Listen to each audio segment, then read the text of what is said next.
Hello everybody, my name is Strange Eli and welcome to another video. I'm finally back in my room after spring break and I'm ready to make some videos, so be ready for that. Of course you saw the title, so what I'm going to talk to you all today is about Batman vs. Superman. I'm going to give you some of my thoughts, I'm going to give you sort of a review, and then I'm going to go into a sort of spoiler area, so if you haven't seen the movie yet, I will tell you when to stop watching because I do want to go into that. The first thing I want to bring up is the performances. Overall, Ben Affleck as Batman is fantastic. Like, he perfectly imbues Bruce Wayne and Batman both as sort of separate characters. And he works with it so well in his voice, in his tone, in his attitude, and everything just totally works with who I've come to know as Batman as a character, and it's honestly incredible. I still prefer Christian Bale to Ben Affleck, and I think it has a lot to do with just because he was my first sort of taste of what Batman is, as, you know, in live action sense.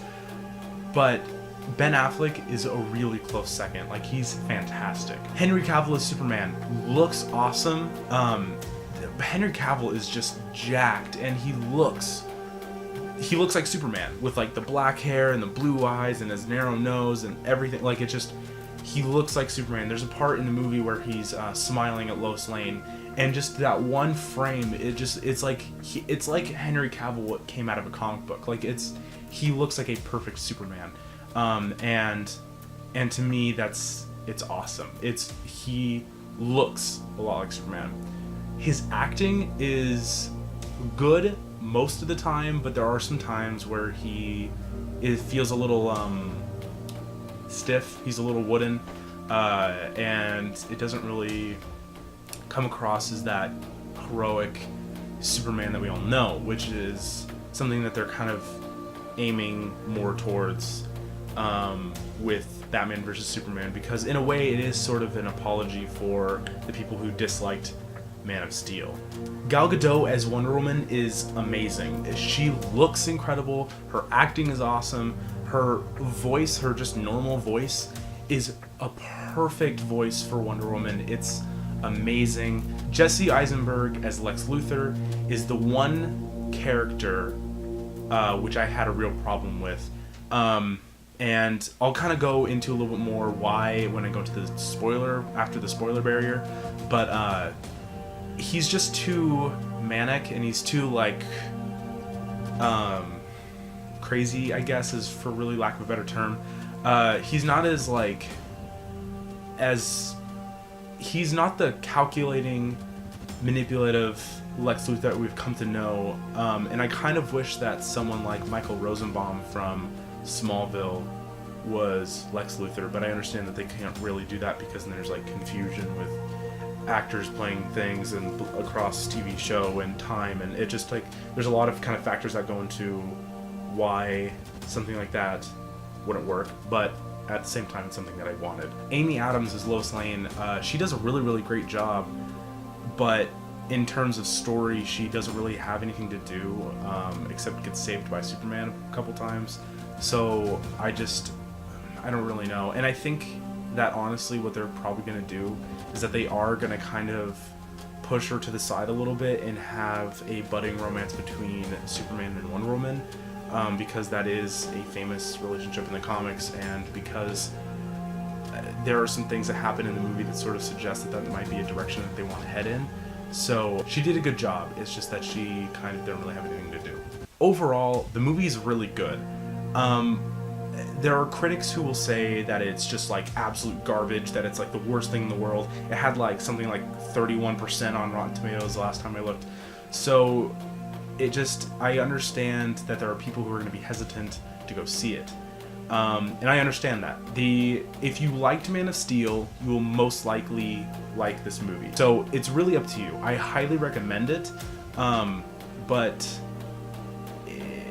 you know, don't be surprised. It's a very polarizing movie. It's a little messy. It's kind of not well edited. The thing is, Zack Snyder is an amazing director. He has such a cinematic eye that, like, everything is just incredible. In fact, like the origin, like the story of Batman's parents being killed is my absolute favorite way that's ever been told in any movie ever, because it's so cinematically beautiful and it's so emotionally charged, and it's like, it's incredible. It's really amazing, and there are some really, really cool shots. In fact, there's one that is, there's a shot of Superman in space, which isn't really a spoiler, because I mean, like, he went to space in Man of Steel, so why wouldn't he go to space in this one? But there's a scene where he's in space, and it's the most beautiful shot that I've ever seen in any superhero movie ever. And that says a lot, because if you've been following me, or if you know me in real life, you know how much I fucking love The Dark Knight. Right now I'm going to put up the spoiler barrier, so what I recommend is go see the movie, and then come back and watch the rest of this video, because I think that if you like the rest of my opinions and you might like these ones, stuff happens. Spoilers happen. So I'm just going to tell you now, spoiler alert, stuff happens. Number one thing that I wanted to bring up first was that Flash is in the movie. I know that there was rumors for a long time that that Flash, Aquaman, and Cyborg were going to show up in security cam footage, and that was kind of going to be their thing. But there's more than that. There is, like, that does happen. But there's a part in which Flash actually comes from, I'm guessing, the future, and he's wearing this sort of armor stuff, and he, you know, this shield lives up on his face, and you can see Ezra Miller's face with the red mask. And there's like this lightning, and like you know you kind of get a sense that he's running through the Speed Force trying to talk to Bruce. It's really cool. It looks amazing. It's one of the few moments in the movie in which Bruce Wayne looks really scared, and it totally changed my mind about how I feel about Ezra Miller being the Flash. It looks awesome, and I can't wait for the Flash movie now. For the biggest reveal of the movie, or biggest kind of spoiler event that happens, Superman gets killed by Doomsday. It's really cool. I'm really happy that they actually started to bring up the death of Superman storyline in the end of this movie, which is so heavily influenced by The Dark Knight Returns. It was really awesome to see how they treated him as Clark Kent and how they treated him as Superman. They treated Superman like they had treated a soldier, and they have the casket with like the silver, you know, S shield emblem thing, and it was just like gorgeous, and it's amazing. It looks so cool. It goes on, some would claim a little long, but I think that it's like, it's important to have it that way, because then it tells the audience, it's like, yes, Superman is dead. You just watched the death of Superman on screen. Of course, at the end, there's like the dirt or pebbles that comes off the top of the casket, to sort of, you know, mean that he's alive, which of course he would. Like, there's no reason why they wouldn't bring him back. There are other reviewers who are claiming that this is a bad thing, and they were hoping, you know, they were like, oh, it's so ballsy that they're killing Superman. But in what world would they kill Superman right before the beginning of their DC Cinematic Universe? Justice League is coming out next year. Why in the world would they kill Superman and keep him dead if, like, just before they're about to begin the DC Cinematic Universe? It just makes no sense why critics are expecting, why they would expect that to be a permanent thing. Two more complaints that I really wanted to bring up was, one, Batman kills people. He doesn't just kill people, he like liquefies people. There's parts where they, you know, he has like these guns on the front of the Batplane, and he like mows down a couple trucks and they just explode. There's a part where someone throws a grenade at him and he throws it back, and then the person, right before they can throw it, explodes. There's a part where he's driving the Batmobile and he lands on top of a truck, and you see it in slow motion as it goes in and crunches in the side of the truck.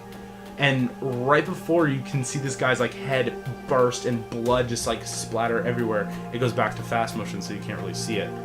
But he kills people. He kills people. As a Batman fan, I want to excuse it, but I can't. It's honestly really, really frustrating. And it's I understand that they want to have a grittier, harder sort of take on these characters, and I understand that DC movies are meant to be darker than Marvel's, and that's fine. But don't have everyone in DC is very clear on no killing. There's a part in the movie where Superman says, like, I didn't kill those people. That's not what I like. That's not what I do. Like, and they bring up the whole like they didn't kill anyone. There's a part where, or like they bring Doomsday. Superman brings Doomsday into space, so that way they can fight in space and not kill millions of people in Metropolis. Like, it's very important to DC characters, like as a whole, but none more than Batman. Batman's parents were killed, and so he doesn't kill because he doesn't want to be like the people who killed his parents. And that's the same reason why he doesn't use guns. So for him to not only use guns, but also kill people is really frustrating. I would be okay with it if he was using rubber bullets out of like the front of the Batmobile, but that's not the case. He's using live ammunition to explode trucks that have people in them. So it's just, that part really bugged me. The other part that really bugged me is that Lex Luthor in the movie, and I already brought up the fact that he's kind of manic and crazy, but on top of that, there's a part where he says, go kill Batman, go bring me the head of the bat, or I will kill your mother. And with Lex Luthor, you can imagine how this would go down. You see him, he brings in Superman, he kind of calls him in, and he almost brings out like you can imagine Lex Luthor bringing out like a folder or like a slideshow, like it's of like pictures of his mom or something, some sort of way to help convince Superman that it's the most important thing is to kill Batman. But that doesn't happen. What really happens is that he sits on the roof cross-legged with a kitchen like egg timer thing, and he cranks it up, and then he's like, I've got your mom, I'm gonna kill your mom, and he calls his mom a witch because like Superman's a demon, and like and he like throws picture, or he's like has like a fan of like all of these pictures of his mom with like rags in her mouth, and it like Polaroid pictures, and he's like like making all these dumb faces and smiling and like laughing about this, which you can laugh about. Like Lex Luthor, it's not like he doesn't laugh or smile, but the way that he does this is so Joker oriented. Like there is nothing more Joker with Superman than Superman, go kill the Batman or else I'm gonna kill your mom. Hey, by the way, look at all these pictures, and I have an egg timer that tells me how long before I burn your mother alive. Like it's so crazy and so out there and so unpolished and so like rough and jagged and crazy that it's the most ultimate Joker thing. It really bugs me. It's really frustrating. Overall, I'm really excited about the DC Cinematic Universe. If you know me at all, you know that I love DC. I love Superman, love Wonder Woman, love Batman, love Aquaman, Flash, Cyborg, everything. There's a lot of things that need to be fixed. There's a lot of things that can be sort of fixed using just very simple things that they could just tell in Justice League. So anyways, guys, I'm gonna let y'all go. If you like this video, go ahead and give it a thumbs up. If they're bringing Ring System back, go ahead and get it 5 stars. We know that they won't, and I will talk to y'all later. Bye-bye.